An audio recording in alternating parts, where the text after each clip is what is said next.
GETCRACK. Wake up, motherfucker.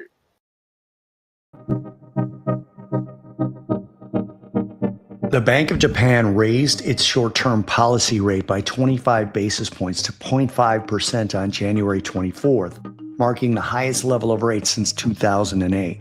This move follows the 25 basis point rate hike 10 months ago, which ended negative interest rates in Japan. While other major central banks aggressively hiked rates in 2022 and 23 to combat inflation, the BOJ maintained an ultra-loose policy until recently. Now, as some G7 central banks consider continued easing, the BOJ is normalizing its monetary policy. Regarding future rate hikes in 2025, market expectations vary. Some analysts anticipate another 25 basis point increase by May if the spring wage negotiations, known as Shunto, result in solid wage increases. Alibaba's just dropped their latest version of Qwen 2.5. So this is DeepSeek, followed by Qwen. This is now a much bigger issue. It's not just about China, US. This is about open source versus closed source. What are they promising at Alibaba? Yeah, that's right. So, I mean, I guess this kind of plays the point I just said that, that the AI market is evolving at a really rapid pace. And, we've seen this with the QN model. I think right now it's too early to say, but obviously the headlines from Alibaba, this new model outperforms the DeepSeek model across a whole range of kind of industry standard benchmarks now. There's a lot of gaming of these benchmarks. So I think we'll have to wait perhaps a matter of hours or days whilst engineers get their hands on this new Alibaba model to see how it performs in real life. And what you tend to find with these large language models is that some of them are really good at very specific things like kind of complex maths computation. Others are much better at natural language and kind of giving really human-like textual responses to questions. So I think we'll have to see how good it is in real life. But as you say, that the whole OpenAI kind of closed proprietary model is kind of really in focus. I think probably for most people that OpenAI open solution is the one that's going to come out on top.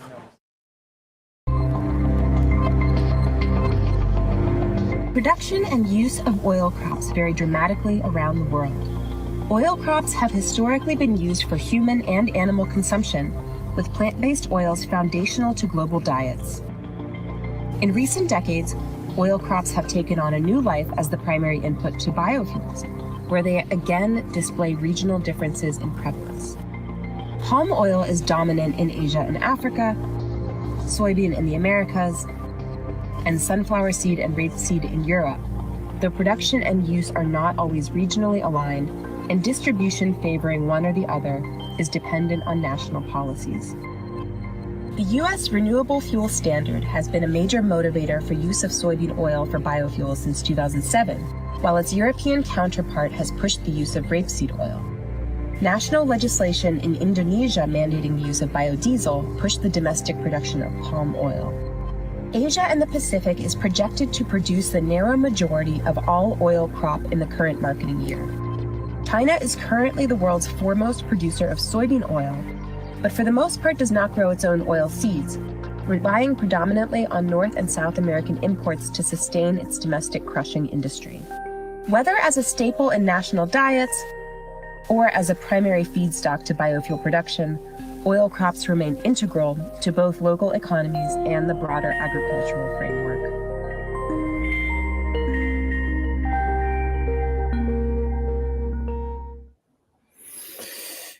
Alrighty. Let me get rid of this.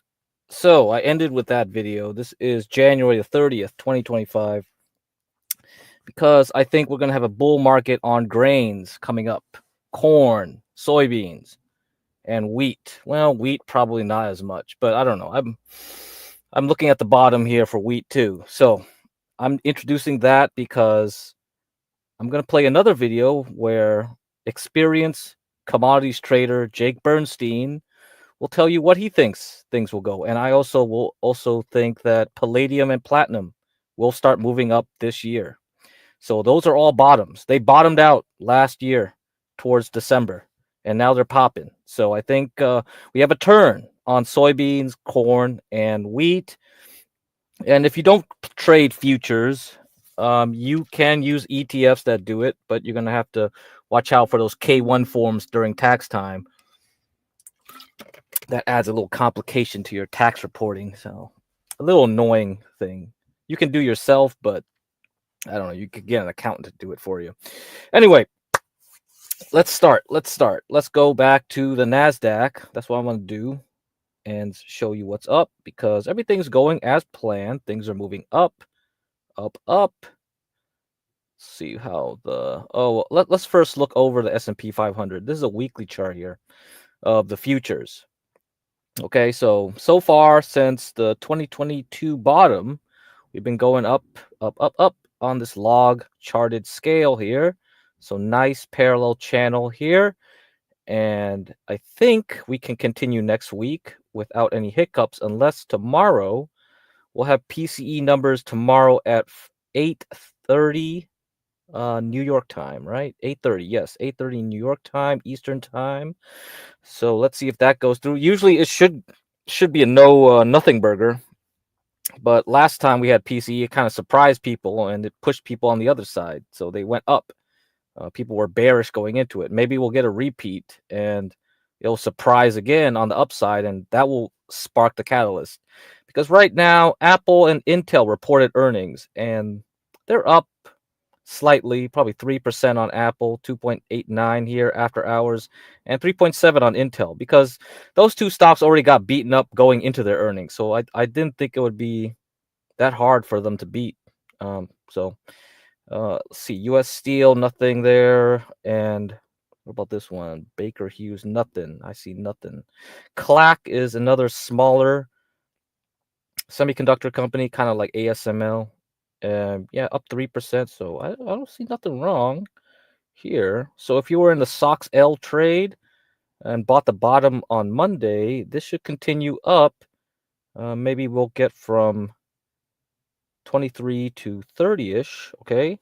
Now, if you were doing CLS, because I mentioned that a little bit this week, probably 2 days ago on Tuesday, and said, hey, this stock was in my radar. I had the scan done. I know someone mentioned it to me some time ago. Well, outside of this group here, I don't think it was anybody in chat. It was somebody in real life. And yeah, I was looking at it from August. I was like, oh, not a bad looking chart. So I'm going to wait for it to drop. And the NVIDIA noise dropped it. And it had earnings this week. And pop, it goes. Pop goes the weasel. Damn. So down nearly 30% and recovered nearly all of it back. Yes. So definitely something to watch there. And someone else also mentioned, Kimmy was asking about like quantum computing, but I was like, it's not doing nothing. I think you're better if you want to gamble on some crazy stocks, do the nuclear ones. So I mentioned this week LTBR, NNE, LEU, and today LTBR up 26%. Was there news today? No clue. No clue. Maybe it just finally decided to get happy that the NASDAQ didn't collapse and pumped anyway. That could be just that simple. There's plenty of liquidity now. If people are not afraid of the stock market, it's pretty easy to shove this kind of stock up and down, right? So they don't seem to be caring much about quantum computing stocks. They've gone back to nuclear. So they're pumping these guys. NNE up 9%, LEU up 5%, but LEU looks like it has more work to do before it breaks out of this range again. But NNE, yeah, looks like it could fly. LTBR, yeah, it could fly. It could fly to 14. I don't know. So if you're into risk, those are the ones you want to do. And if you want to do the utility stocks, you have CEG. So it bounced off of that 261 back to 300. TNLN, I never heard of this one until it got caught on my scanner, and yeah, it crashed. So another one of these. And GEV, yes, this is one that I like because I like GE, and then it's split into 3 companies, and this is one of the stocks you'll get when it's split apart. So I was pretty surprised when I did this move this year. But hey, sometimes you get lucky, and then when it dropped, it's like, oh, probably time to pick it back up. But do I think like it's just gonna go all the way back up here and go higher? No, it's too much damage. This thing will just probably goof around here before trying to go back up again later this year. So all this stuff is like something you'll put on your watch list. And VST, same thing.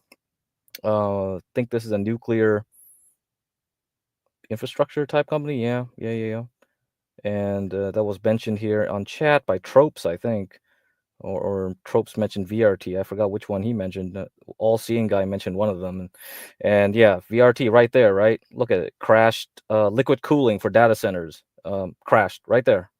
30%. Right into that blue line. So, which was set in May 2024. So a lot of these things that had good uptrends crashed. Right back to some major level of support on that news that we had DeepSeek AI. And now you have Alibaba AI. And I'm sure all the Chinese will have more AI coming out. So this ain't over. I think now you're stuck going range on side. Unless you're like CLS. And I have no clue what CLS exactly does for data centers. But they look like they did something important. And it had pretty good earnings. So all this had high volume these last 4 days. Not sure if all the other ones will recover on their earnings, but it's possible. Okay, anything else? Mobileye had earnings yesterday. And then so it opened up this morning, or was it morning? Either way, I don't know.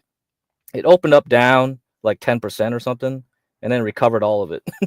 That's a good look. When you see earnings like that, when reactions like that, when like the stock drops, goes right to the bottom of a major range, and then pulls right back up in the same day with high volume like this, it's going higher. Yeah, so Mobileye is going to go higher. Yeah, this thing will break out of 18 eventually and get back up here. And it could do it very quickly. So if you're into trading, yeah, MBLY could be your ticket for the next 2 weeks. So if I'm correct, and the NASDAQ and the S&P 500 needs to get a new high in February before crashing all the way back down. So this is what I expect here. I'll draw what I think is going to happen.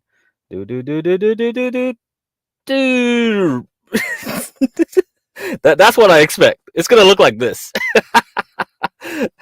So if you watched yesterday's stream, that's essentially I give you the reasoning of my reasoning of why I think this. So go back to yesterday's stream, play that, and you'll see the reasoning. Okay, now that's about it. So I think you got about 2, maybe 3 weeks, maybe even 4 weeks, maybe all the way up until Nvidia's earnings, and then something will spook it in March. If you're lucky, it's going to happen in March and then go down. But if you're not lucky, then it'll happen in Nvidia, or even just before Nvidia and go down. So the timing is kind of, I'm not 100% sure, but I think it'll do this. It'll try to break out of this channel, do an overthrow, and then come right back hard. And once it does that, we're stuck here in this range because we've broken the trend, and then we have to go sideways. So essentially, we got to do this before into the summer, I guess. Like maybe we'll recover into the summer, go back down into October, and then go back into New Year's. Basic theory right there, cycles. And I'll play a couple cycle videos today. Hopefully I can get through them because they were basically presentations. So yeah, let's see if I can get through them. Anyhow, remember to like the chat, like the video, subscribe, all that good stuff here. Like the video, subscribe, and yeah, donate to Porsche J, PORSHAJAYE $, okay, for Cash App, and then PayPal PORSHA at jghb.info for PayPal. That's the email. And you can email me at crack at jghb.info for any questions you might have. Alrighty, let's go to some stocks that I got covered now. That covered a bunch of them. Okay, let's see what I want to focus on. Hims looks very good. Hims. So this is the weight loss drug / Viagra generics drug, all kinds of generics, all kinds of stuff like that. And what happened was it broke out, right? It's good because I bought down here 18, got up there, came back down, bought again, came back up here, and I thought like, okay, maybe we stay on top, right? We stay around the 30s. At least try to stay around here. But it didn't. It did this, it did that. And I was like, and it started doing this right on Jerome Powell. And I was like, uh-oh, get out. So I had to jump out. Jerome Powell ruined it. And so now I had to suffer through here because I had to wait when it hit the bottom of this range. It came back on this range. And I said, okay, I'll buy it again at 25. Came back up. Now it's back up at 34, near 34. So what's my decision now? Should I wait for it to come back down a little bit and add and go? Maybe. So I'll see what happens tomorrow, or maybe I'll wait for Monday. But I'm thinking like I'll buy a ton more, as long as it can as long as I can see market holding. Because if you look at XBI still sucks. XBI still sucks. Okay, so this is the biotech sector. IWM looks like it's okay, but yeah, this is not convincing either. So I need to see something better than this. Yeah. So the bond market is kind of saying it wants to go up, so that's helpful for small caps. Another thing that'll be helpful for the general market in the total aspects, I need to scare. So towards the end of the market, Trump said 25% tariffs. Okay, we had to have 25% tariffs on the whole Canada and Mexico. So that was now if I look here, EWW.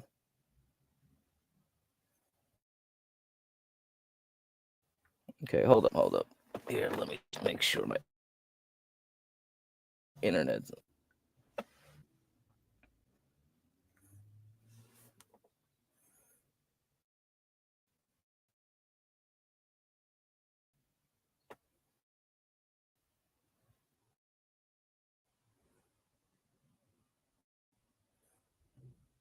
I don't know. It looks like it's better, but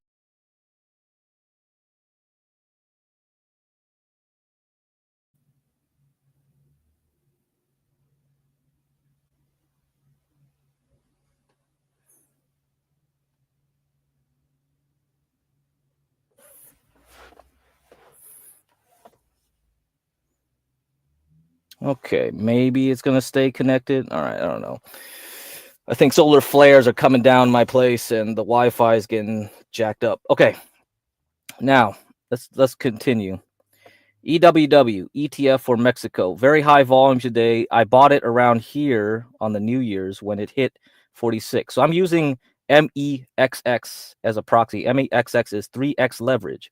So as you can see, if you bought MEXX around 9 up till now, that's 23%. Okay, EWW, if you just bought the straight ETF, would only give you about 7. So it's about 3x, right? So here's the point. It didn't really do anything to it. So the market already was prepared for the tariffs. They were already told tariffs will start in February. He just announced it. The news is done. So all the bad news is out for now for Mexico and Canada. So the only other bad news now I'm waiting for is China. Okay, so now we're going to shift over to China. Alibaba, as you can see, is the best performing Chinese stock right now because they announced their AI.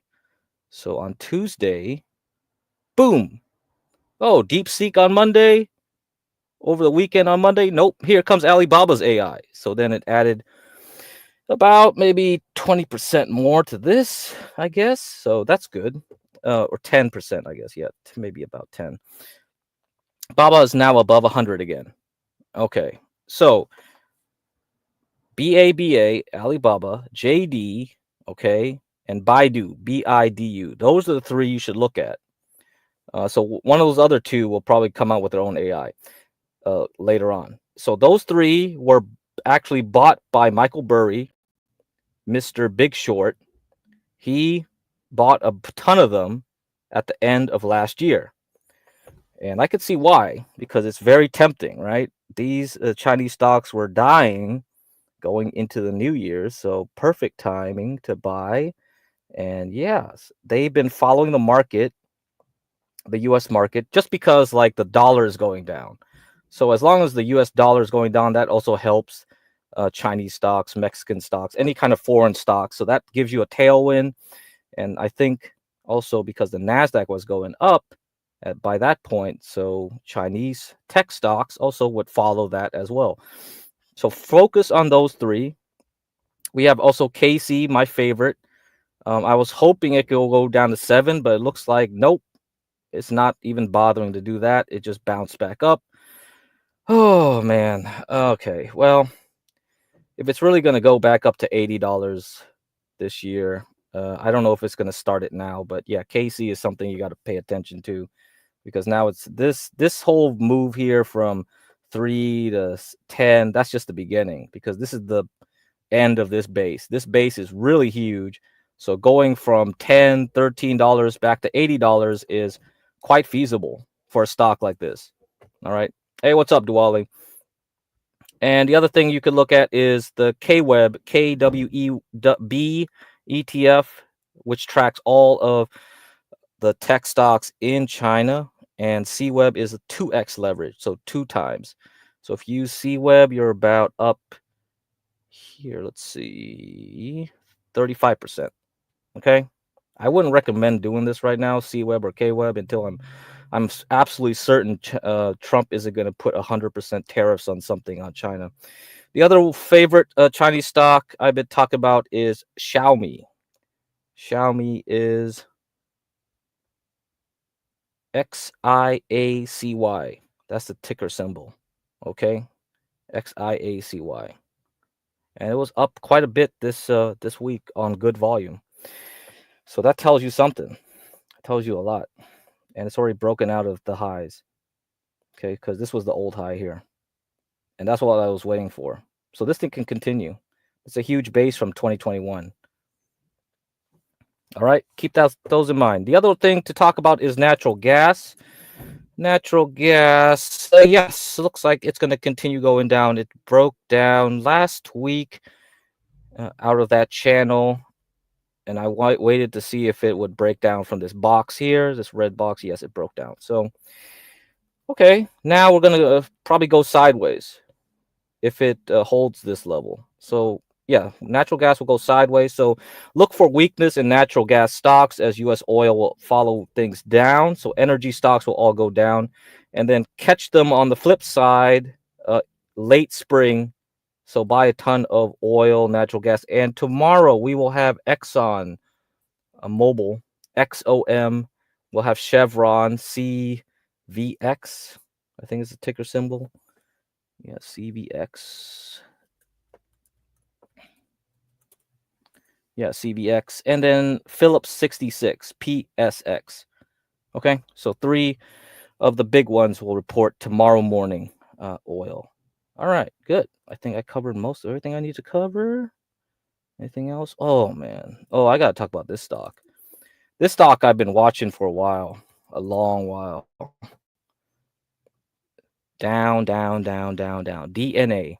And it goes well with the theme I was ending the videos clips I was talking about. Fertilizer, buy fertilizer, buy wheat, buy corn, buy soybean. And this one, DNA, is kind of like a tech version of it. Okay, they do some I think they work with Monsanto, which basically got bought out by Bayer. So they do some genetic thing. So this thing's been building a base since September right here at $6. And then we had bad earnings on November, back to $6. And then it popped up. And then it held $8, $9. And then now, this year, we start seeing it going up. So late January, it's starting to go back up. Ooh, today it was up 13.5%. What's the reason? Maybe no reason. Probably the same reason some of those nuclear stocks recovered so well, because liquidity is back in the picture. Maybe that's why HIMS also went up. So DNA, very easy stock ticker to remember. Remember DNA. Maybe this thing will go from 13 back up to 100 this year. So keep that in mind, okay? The other two fertilizer stocks, MOS. You see this? Russia, Ukraine, right up here. Big blow off. And then it went down, straight down, straight down. Back to nearly pre-COVID levels. $23, $28 now. So a bad stock coming down into the new year can turn into the best stock ever going into this year. So look at MOS. Easy to remember is NTR. NTR Nutrien. Same picture. See that? Bad stock last year. Could be a great stock this year. NTR. Look at that one. CTVA is already doing well because it already covered. But as you can see, CTVA is about to break out of this base. Maybe this is the time to buy CTVA as well. So fertilizer stocks, agriculture stocks for you to look at. Now, if you want to do wheat, WEAT is the ETF for wheat. See, that's been going down. I think this is the time to buy. Corn, CORN, already going up this year. So this whole month of January has been great for corn. So CORN, very easy to remember. Soybean, SOYB ETF. It's also doing the same thing as corn, trying to get up. And I played that video about oil. Soybean oil is the way to go. Okay. And remember, wheat, it has no H in it for the ETF. All right. They didn't use WHEAT. It's WEAT. So don't find. I don't think there's a ticker called WHAT. Nope. Yeah, there's no stock here. So yeah, you're supposed to purposely misspell wheat if you want the ETF for wheat. So that's only for you guys that don't use futures. A couple other things. Silver, EXK, silver miner. This one has finally recovered. So it bounced perfectly off of $3. I bought down here. So I'm up like, yeah, probably 15% now if I bought down, yeah, down there. KGC broke out. Is gold miner, KGC. I've talked about those before. And platinum. So if you bought down here at 1, you're still early because we're at 130. I'm expecting it to go back up to 2 and further on this year. PLG.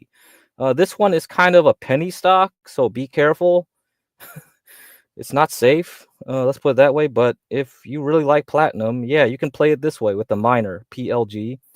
And if you just want the trust that tracks actual platinum and palladium, use SPPP. 3 Ps, all right? So once platinum and palladium breaks out this year, excellent. Anything else? Oh, AAOI. Yeah, this is kind of like a data center thing too, but it's pretty risky. It's going to have earnings soon. I don't know if I want to play it for the earnings, but I mean, not soon, but it's in a month. This thing might pop if you're a gambler. AAOI. COHR is better for long-term people because if it holds this range here and gets back on top, then COHR will be good to play into the rest of the year. But I'm not sure if the late February into March crash happens, you probably can get a better price another time. This might not be time to buy it. Okay. They both do optical, so AOI and COHR. COHR is owned by Stanley Druckenmiller. He has a ton of shares in that stock, so he likes that optical